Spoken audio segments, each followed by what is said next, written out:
नमस्कार, मी डॉक्टर शर्मिला कामठे.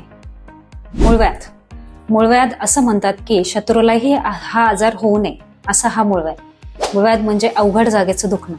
असा हा मूळव्याध स्त्रियांमध्ये हा अतिशय वेदनादायक होऊ शकतो. मूळव्याध झाल्यानंतर स्त्रिया हा लज्जेपोटी या आजाराचं निदान करत नाही किंवा त्याची ट्रीटमेंट घेत नाही आणि त्यामुळे काय होतं, हा आजार बळावला जातो. फक्त मूळव्याधच नाही, आपण म्हणू शकतो मूळव्याध, भगंदर, फिशर हे गुदद्वाराचे काही आजार आहेत आणि या आजारांची जर आपण वेळेत ट्रीटमेंट नाही केली तर हा आजार मोठ्या प्रमाणामध्ये बळावला जातो आणि तो जर त्याचा तीव्रता खूप जास्त प्रमाणात झाली तर त्याला मोठ्या ट्रीटमेंटशिवाय पर्याय राहत नाही. जसं की आपण याच्यासाठी लेझर उपचार पद्धतीही करू शकतो.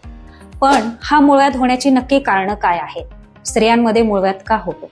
मूळव्याध होण्याची अनेक कारणं आहेत, जसं की एका ठिकाणी बसून राहणं, अवेळी जेवण करणं. आणि असंही नाहीये, पूर्वी कसं व्हायचं की आपण म्हणायचो काही स्त्रियांमध्ये मूळव्याध हा प्रकार आढळून म्हणजे मूळव्याध हा शब्दही माहीत नसायचा. पण आता आपण पाहतो अगदी आमच्या ट्रीटमेंटमध्ये ज्यावेळी आम्ही ट्रीटमेंट करतोय तर आता असं आढळून अगदी 10 वर्षापासून ते 80 ते 90 वर्षापर्यंतच्या लेडीजमध्ये मूळव्याधाचं प्रमाण हे खूप वाढलेलं आहे.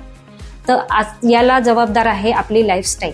त्याच्यामध्ये आपण पाणी कमी पितो, त्याच्यानंतर अवेळी जेवण करतो, अवेळी झोपणं, त्याच्यानंतर खूप स्पायसी खाणं, बाहेरचं खाणं, त्याच्यानंतरनं आपण म्हणू शकतो एक लग्न झाल्यानंतरनं प्रेग्नन्सी आणि डिलेव्हरी हा एक पिरियड असा असतो की याच्यामध्ये स्त्रियांमध्ये हार्मोनच्या चढ उतार होत असते.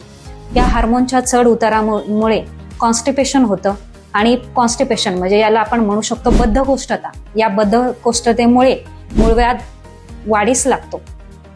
त्यामुळे जर स्त्रियांना मूळव्याध झाला असेल आणि तो जर वाढला असेल किंवा जर सुरुवात झाली असेल तर स्त्रियांनी न लाजता याचे वेळीच उपचार करून घ्या, वेळीच निदान करून घ्या. जवळ कुणी मूळव्याध तज्ज्ञ असेल त्यांचा स्त्रियांनी अवश्य सल्ला घ्या. त्याच्यानंतर आपण म्हणू शकतो भगंदर म्हणजे काय होतं? भगंदर म्हणजे संडासच्या आजूबाजूला हा फोड येतो, तो फोड फुटतो आणि त्यातनं पस येतो, याला भगंदर म्हणतात. भगंदर याच्यामध्ये आपण त्याला म्हणू शकतो एक भगंदर झाला तर असं म्हणतात तो भगंदर वाढून त्याचे अनेक पश्चूल बनतात किंवा अनेक बॉइल्स येऊ शकतात. याला आपण कॉम्प्लेक्स फिस्टुला म्हणतो. हा अतिशय वेदनादायी आजार आहे आणि याची ट्रीटमेंट पर लेंदी ट्रीटमेंट असते. त्यामुळे भगंदर झाला असेल किंवा मूळव्याध झाला असेल किंवा फिशर झाला असेल, हा अंगावर न करता वेळीच ट्रीटमेंट घ्या. तर आता असा हा मूळव्याध होऊ नये म्हणून स्त्रियांनी काय काळजी घ्यावी?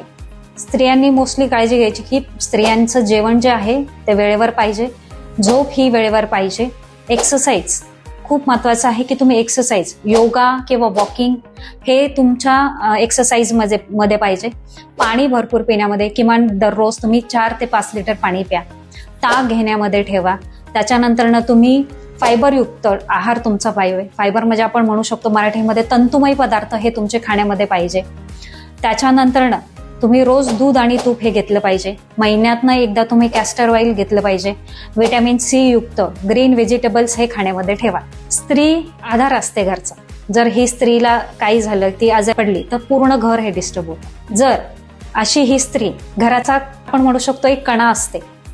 तर आता 8 मार्च हा जागतिक महिला दिन आहे. सर्व महिलांना जागतिक महिला दिनाच्या हार्दिक शुभेच्छा. आपल्या कामठे पाईल्स क्लिनिकमध्ये स्त्रियांसाठी आपण मोफत तपासणी ठेवत आहोत.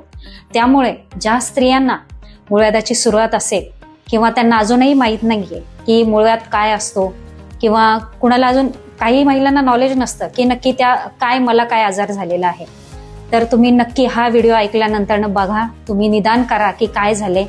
तुम्ही डॉक्टर कामठे पाईल्स क्लिनिकला भेट द्या.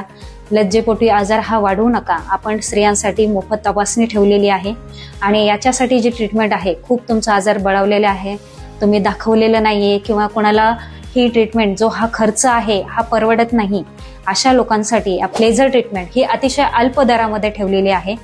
तर माझ्या मैत्रिणींनो, माझ्या बहिणींनो, माझ्या सख्यांनो, तुम्हाला एक विनंती आहे की नक्की तुम्ही कामठे पाईल्सला भेट द्या आणि नक्की तपासणी करून तुमची वेळेच ट्रीटमेंट करून घ्या.